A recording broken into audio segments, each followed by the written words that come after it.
Hello, folks. Welcome to our Speaking from the Heart series. This is just a quick reminder that our Wednesday podcasts often focus on more analytical discussions, but Monday is all about speaking from the heart. Hi, I'm Richard Fontenay, and today we're discussing something we all need, whether in our homes, communities, or globally. That is peace. Let's focus our discussion and go deep within ourselves. And when we do that, cultivating peace can transform our relationships and create a more harmonious environment in our personal and professional lives. You know, life can feel like a whirlwind, can't it? With deadlines looming, family obligations, and social commitments. It's easy to feel overwhelmed and lose our sense of tranquility. But what if I told you that the key to creating a peaceful environment starts with us? Would you believe me? Let me share a little story about Christine. Now, Christine was notorious for her high-strung nature. She was always rushing and multitasking, stressing everyone around her. And one day, she realized how her stress was affecting her team. So she decided to take simple steps, and she started implementing pause moments in her life. So every hour, she would take 5 minutes to step away from her desk, close her eyes, and focus on her breath. At first, her team was skeptical, but they soon noticed a change in Christine. She became calmer, more approachable, and more focused.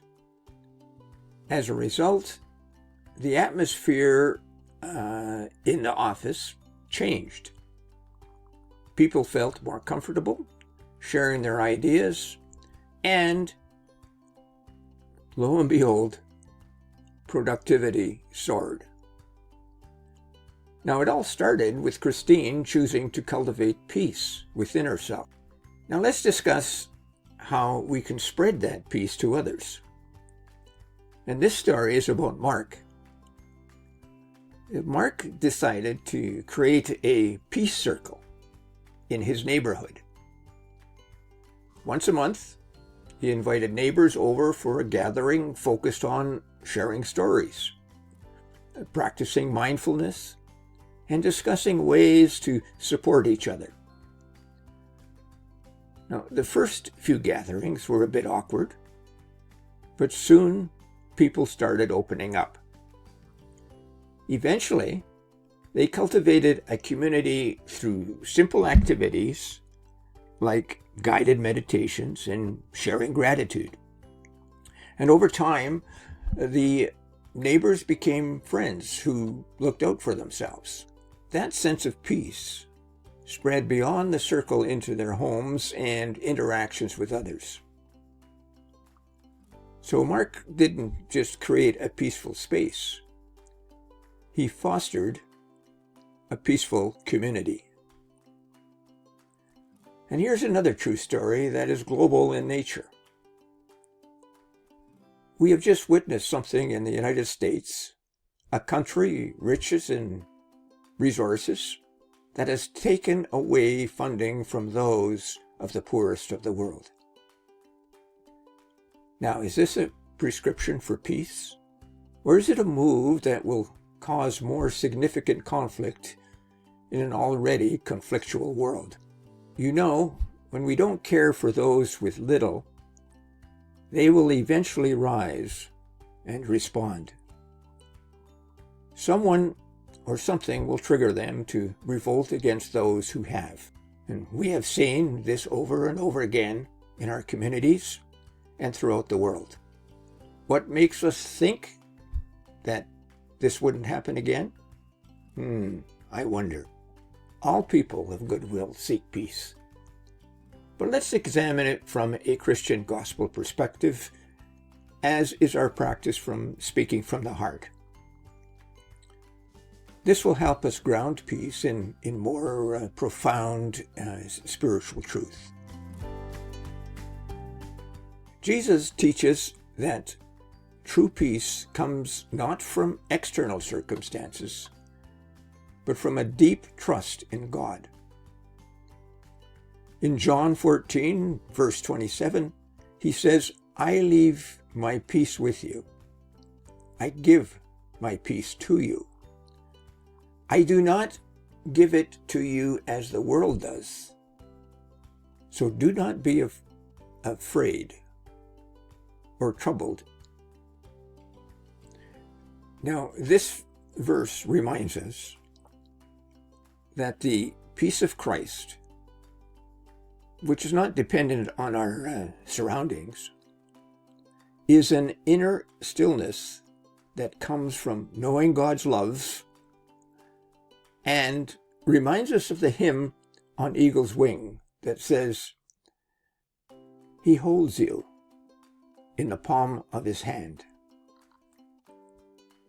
Now, when we cultivate this peace within, we reflect God's presence in our lives. We begin to touch the divine within us, and that peace extends to those around us.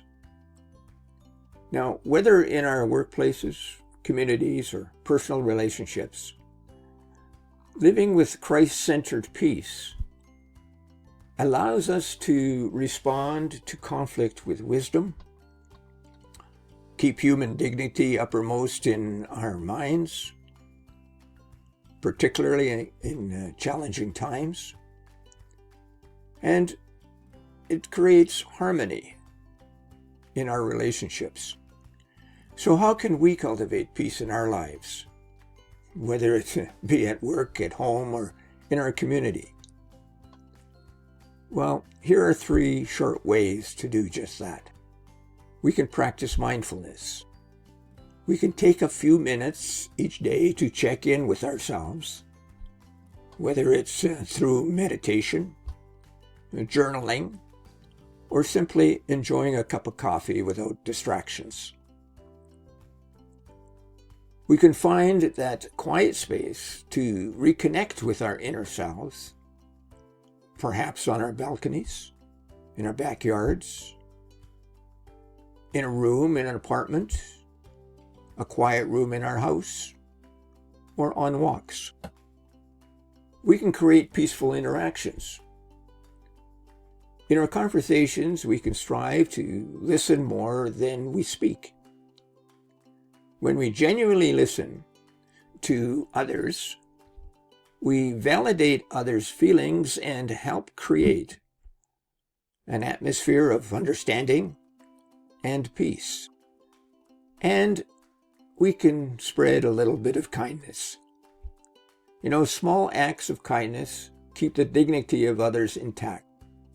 They can have a ripple effect, like rain splashing in a puddle.